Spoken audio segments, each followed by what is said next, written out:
I'm going to bring in First Trust Advisors, their chief economist, Brian Wesbury. Brian, I know you say that the number one argument against capitalism is that it creates inequality, and that's how you get the Mom Donnies in the world. They campaign on that kind of stuff. But how do you reply to that kind of a statement? Yeah, well, I mean, inequality has always existed, especially in it exists in every system, but capitalist systems create inequality. I mean, Elon Musk's net worth is going like this, mine's going like that. And so he keeps getting wealthier relative to me. And the reason is he's invented something that's changed the world. Bill Gates made $100 from every person in the world. Sam Walton made $35 from every American, or, whatever those numbers are. And it's because they changed the world. And so that's a good kind of inequality. It signals the opportunity.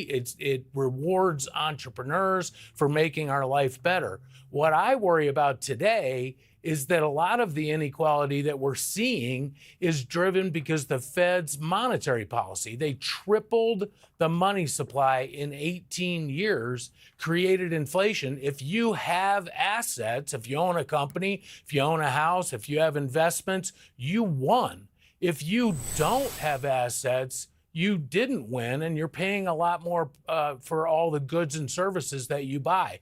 And that's why I think people are really talking about inequality today, because I think quantitative easing was a huge mistake. Well, we know Kevin Warsh is against quantitative easing. We know he wants to bring down the balance sheet. He may want to lower rates in part because the higher rates don't really help Americans with the question of, their health insurance, their home insurance, their auto insurance. These things that really have gone up more than anything else. I don't know if the Fed can do anything one way or the other, maybe give us relief there.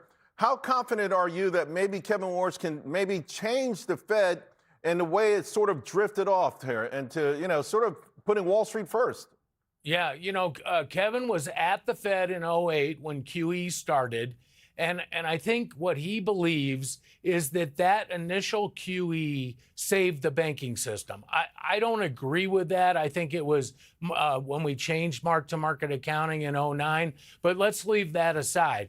But then he looks at the inflation that we had after the QE during COVID and the losses on the Fed's balance sheet today. And when you look at the problems that QE has created after the great financial crisis, that's why he wants to shrink the balance sheet. We need to head back toward more of the scarce reserves. Now, by the way, this doesn't have to create deflation. It's not going to reverse what we have already done, but at least it will stabilize things and keep inflation from coming back in the future. So I really wish him success. I got a minute to go, and a little bit more. I started this by talking about the world's first trillionaire. Of course, I'm talking about Elon Musk. There was a piece put out recently by the Economist on America's titans of industry throughout history. At the top of the list was Henry Ford, Jay Gould, J.D. Rockefeller. Bezos, a modern-day person, was number 4, and Musk was number 8. You always talk about capitalism in such a positive way. You go around the country, you promote it to colleges. How do you view this list, and is there some name here missing? I mean, I'm kind of shocked that Musk wasn't much higher.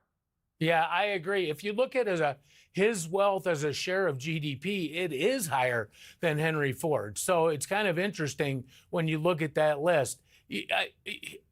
Here's the kind of way I think about capitalism and wealth inequality over the years.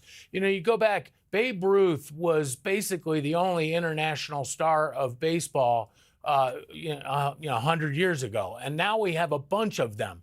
And TV and the internet have taken a lot of these sports and athletes, soccer players, tennis players, golf stars, football players, basketball players, baseball players, and made them household names all over the world. And so as a result, you're not, in a sense, just collecting income from the U.S., you're collecting it from the world. And that's true with technology, too. I mean, Elon Musk has a potential for 8 billion clients for Starlink because it goes everywhere. And so I would expect that over time he's going to move up that list. Yeah, it's going to be a shame that instead of celebrating the accomplishment, I think a lot of politicians later on this year are going to be pointing to that, and we're going to be hearing about Musk taxes. And anyway, Brian, it's always great to catch up with you, man. Always. Thank you so much. Good to be with you, Charles.